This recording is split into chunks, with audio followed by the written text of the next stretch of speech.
तुम सिंगर हो और तुम्हें चाहिए गर्लफ्रेंड फ्री फायर के इस वाले मैप में ग्राफलिन के। तो कौन सा है मैप? चलो मैं दिखाता हूँ तुम्हें। सिंगल लड़ोगे तो मन में लड्डू फूटा होगा। इस वाले मैप में आ जाना है और इस मैप में मिलेंगे तुम्हें तुम्हारी जीएफ मिलेगी। और यहाँ पे तुम्हें कुछ क्वेश्चन के जवाब देने होंगे, जैसे कुछ ऐसे मैंने यहाँ पे ओके कर दिया फाइनल करके। और यहाँ पे हे कम विथ हे सेटल। तो चलो उसके साथ चलते हैं यहाँ पे। और थोड़े what is view you want me to fix let her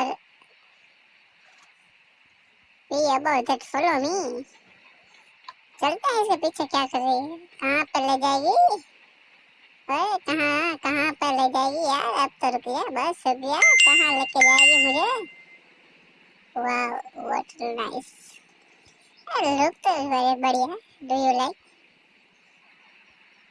कोई भी कोई भी इसे सिलेक्ट कर लो, एबीसी में कोई भी। उसके बाद यहाँ पे तुम्हें मिलेगी तुम्हारी।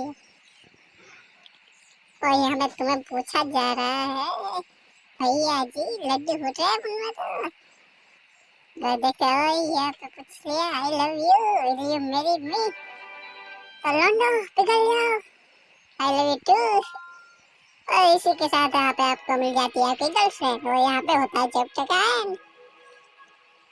आपको तो वैसे रियल लाइफ में गर्लफ्रेंड नहीं मिलेगी, ऐसे ही बना लो। तो दोस्त को बोलो बना ले इसे गर्लफ्रेंड, तो ये वैसे भी नहीं मिलेगी। शेयर कर देना ऐसे दोस्त को।